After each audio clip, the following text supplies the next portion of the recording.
Morning. It is Wednesday, the middle of the week, right? So I'm super excited this morning because, if you already know me, you know I'm not a coffee drinker. I do drink teas and herbal infusions and things like that, but it's more medicinal or like if I need it for something.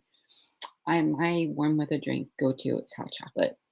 So I have been on a mission to find a healthy version of hot chocolate, although I will default to Swiss Miss on occasion.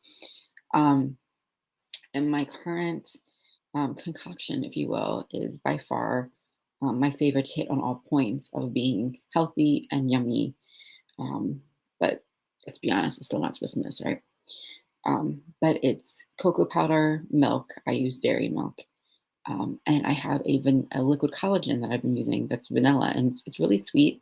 For some reason, I'm not really sure. I should probably look at the ingredients on that one. But I was like, I've been putting it in my smoothies. Well, I was like, oh, I put it in my hot chocolate to make it sweet. So it's yummy. All right, enough about my hot chocolate. All right, today we are going to talk about, um, let's see if I can fix this. I have some technical issues today. There we go. Today we're going to talk about 5 numbers you need to know if you want to grow financially. All right. So before we jump in, you know the drill. If you're watching on YouTube, hit the subscribe button and the bell to get notified when I go live. If you're not watching on YouTube, pop on over when we're done and do the same. So YouTube is just much more reliable as far as letting you know when I go live. Okay, so we're going to talk about the 5 numbers you need to know to grow financially. So the first number that you should be tracking if your goal is to grow financially is your debt. If you have it, if you don't have debt, kudos to you, you're one step ahead. But a lot of people, most of us have debt, even if it's just a mortgage, like myself, So you always want to have an eye on your debt number, your debt load, whether you're working a debt snowball of a bunch of them or you just have a mortgage. You always want to make sure that you have that number because it's going to work into another number that we're going to get to at the end, right? The second number you need to track is your income. And if you work a 9 to 5 or if you're salaried, you're thinking, I don't need to track my income because it's the same.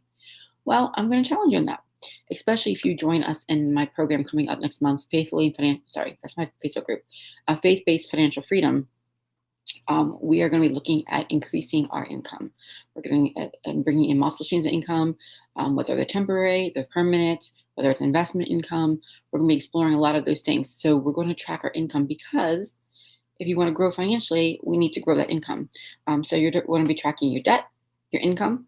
The third is savings. Now that's like a dull brainer, right? So yes, we're tracking our savings. Now this can be savings that's sitting in a money market, savings that's sitting in a bank account, but it's also going to include retirement savings. So any money that you have that's not earning you current income is going to be tracked in the savings department. So if you're getting income out of it, that will go in income. All right. And then giving.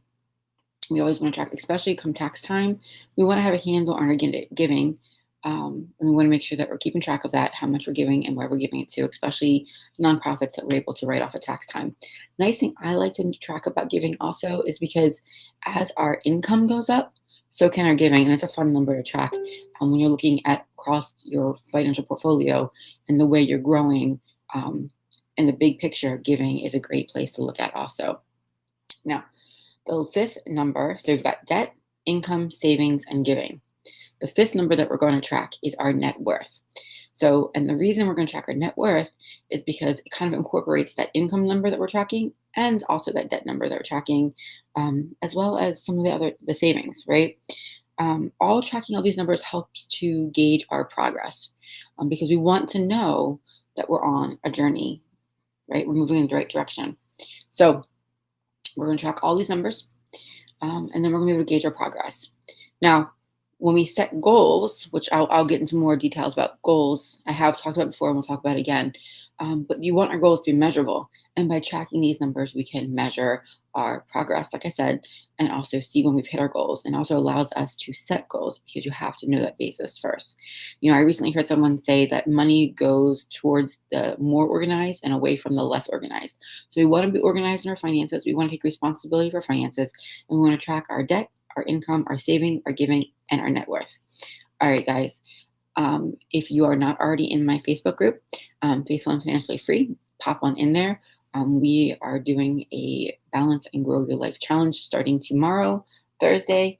You want to make sure you have grabbed the ULA book. If you don't have the ULA book, it's okay. You can still join us.